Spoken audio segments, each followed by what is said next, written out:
బ్రాహ్మణులకు శుభవార్త. Hindu prize services in USA. విదేశాలలో ఉద్యోగ అన్వేషణ చేయాలనుకున్న ఔత్సాహికులకై అభ్యర్థుల నుండి దరఖాస్తులు కోరుతుంది. సంప్రదించవలసిన వాట్సాప్ నంబర్ 9866615399.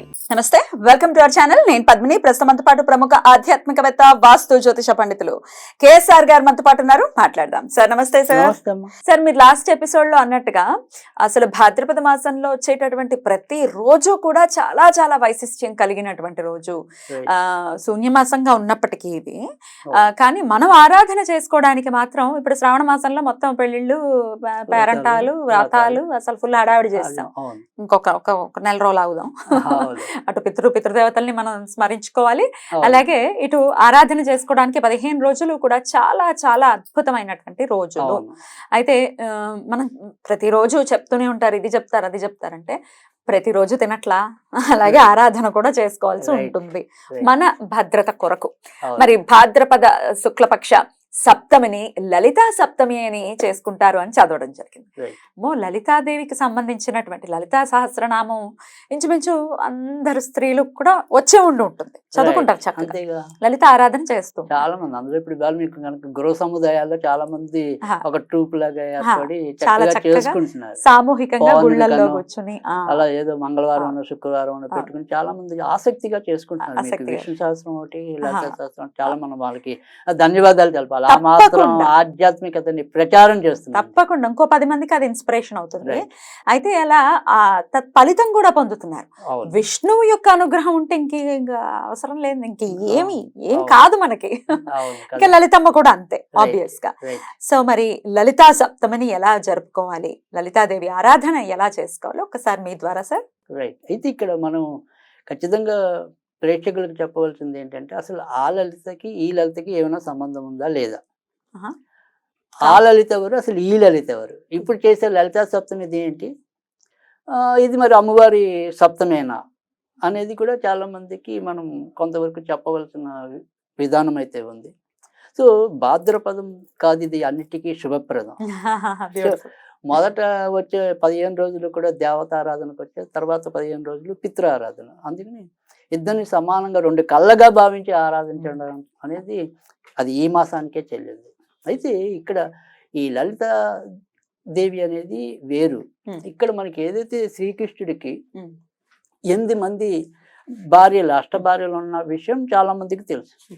అలాగే అష్ట సకులు కూడా ఉన్నారు. అష్ట సకులు మళ్ళీ వేరా? రైట్. ఆ భార్యలు సకులు అంటే స్నేహితులు, చెలికత్తులు ఎవరైనా అవ్వచ్చు. సో అలాంటి ప్రథమ పూజనీయురాలు రాధాదేవి, రాధమ్మ. సో ఆవిడది మర్నాడు రోజు, దీని తర్వాత వెంటనే వచ్చేది ఆవిడే.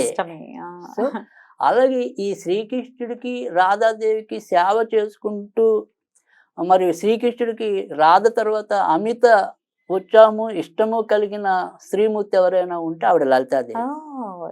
ఈ లలిత ఆ లలితాదేవి మనకి మాఘ పౌర్ణమి నాడు అవతరించారు.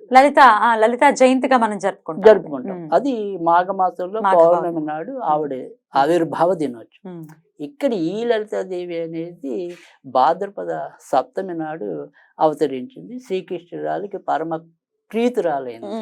మరి ఈవిడ ఆరాధిస్తే మనకు వచ్చేటటువంటి రైట్. సో ఇక్కడ రాధా కృష్ణుడు ఎప్పుడు కూడా వాళ్ళ యొక్క ఆరాధన ఏది తీసుకున్నా కూడా మనము సమాజంలో భార్యాభర్తల మధ్య ఆకర్షణ పెరగటానికి, తర్వాత ఇంట్లో కూడా కుటుంబ సభ్యుల పట్ల ఒకరు ఆకర్షణ కలిగి ఉండడానికి ఈ లలితాదేవిని మనం ఉపయోగించుకోవాలి. అంటే భగవంతుడు మనతో కూడా వాళ్ళ అష్టసకులతోనే కాకుండా మనతో కూడా నిత్య సహవాసం ఏర్పరచుకోవడానికి ఇది ఖచ్చితంగా మనం ఆచరించవలసింది, అందరికీ తెలియవలసింది. మరి ఏం చేయాలంటారు ఆ రోజు? సో ఈ రోజు మనం చేయవలసింది ఏంటి అంటే కనుక ఇక్కడ ఈ రోజు నేతితో దీపం పెట్టాలి.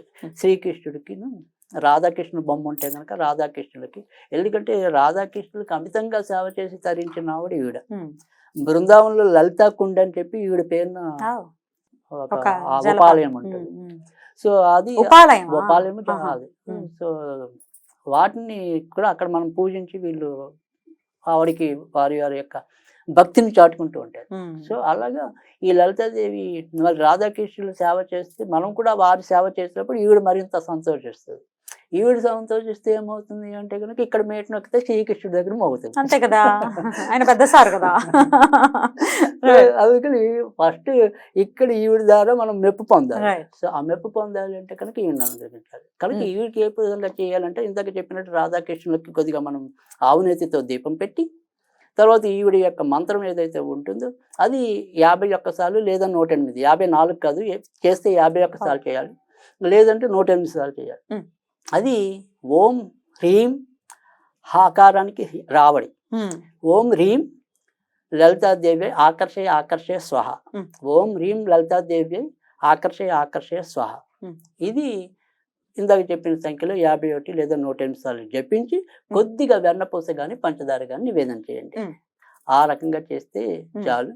ఇక తేలికైన స్విచ్వరుడు అంటే అది భగవంతుడితోనే వస్తుంది, వ్యాధ స్విచ్వరుడే, రాధాకృష్ణ రాధాకృష్ణ రాధాకృష్ణ రాధాకృష్ణ రాధాకృష్ణ, అంతకంటే వేరేదేమీ లేదు. సో ఆ రకంగా ఈ రోజుని ఆచరించినట్టయితే కనుక భార్యాభర్తల మధ్య భార్యాభర్తల మధ్య ఆకర్షణ పెరగటమే కాకుండా మన ఇంట్లో ఉండే కుటుంబ సభ్యులు ఒకరి పట్ల ఒకరు ప్రేమానురాగాలు కలిగి ఉండటం, దానికి కూడా ఇది తప్పకుండా ఇతోధికంగా ఉపయోగపడుతుంది అంటే ఎలాంటి అతిశయోక్తి లేదు. రైట్. పూజ ఎలాగో మనం చేసుకుంటాం, దీపారాధన చేసుకుంటాం, పంచపూజలు ప్రతి ఇంట్లో ఇంచుమించుగా జరుగుతుంది. ఇప్పుడు మనం ఏదైనా Just ఒక మంత్రం. అంతేగా మంత్రం ఒకటి లేదు, వాళ్ళకి ఏదైనా ఇంకా ఇంట్రెస్ట్ ఉంటే కనుక ఖచ్చితంగా శ్రీకృష్ణుడు అష్టోత్తరం చేసుకున్నా సరిపోతుంది, అంతకంటే అవసరం ఏం లేదు.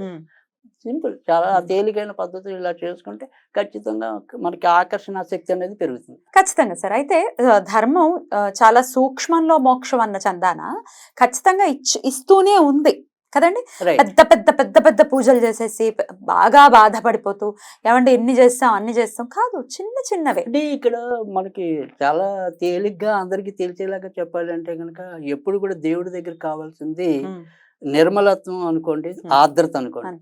సో ఆయన ఎప్పుడు కూడా ఈ ఆడంబరాలు ఏవి మొహమాట పెట్టవు, ఆయన ఆకర్షించవు. అయ్యో రామ. సో ఆయనకి కావాల్సిందల్లా కూడా మనలో ఆ ఆర్ద్రత ఉందా లేదా, వీళ్ళు నిర్మలత్వంగా నన్ను పూజిస్తున్నారా లేదా, అవి ఆయన గుర్తిస్తాడే తప్ప అబ్బో నేను లక్షలు లక్షలు ఖర్చు పెట్టి అలా చేశాను ఇలా చేశాను అనేది ఆయనకి ఆ లక్షణాలు మీలో ఉన్నాయి, ఆయనకి లేవు. ఆయన సృష్టించింది కదా. అందుకని తర్వాత రెండోది ఏంటంటే ప్రజలందరూ కూడా ఏమిటంటే తెలిసి మనం ఏది అర్పించినా అవన్నీ ఆయన పెట్టిన భిక్షే, మనకి డబ్బు వచ్చినా ఆయన ఇచ్చిందే ఆయనకే ఇస్తున్నాం తిరిగి. సో మనం గంధం ఇస్తే గంధం ఆయన ఇచ్చి అది కృష్ణకి, అది కృష్ణకి. డెఫినెట్లీ కృష్ణుడు అనుగ్రహిస్తే సంతోషానికి ఇంకా అసలు అవధులే ఉండవు. డెఫినెట్ గా చేసుకుందాము. ఇవన్నీ మీకు తెలియాలి, నిగూఢంగా ఉన్నవి తెలియాలన్న ఉద్దేశంతో పెద్దవారిని ఇలా అడగడం జరుగుతోంది. మీరు చేసుకుంటారని నేను మనస్ఫూర్తిగా కోరుకుంటున్నాను. రైట్ అండి, thank you so very much sir. నమస్తే.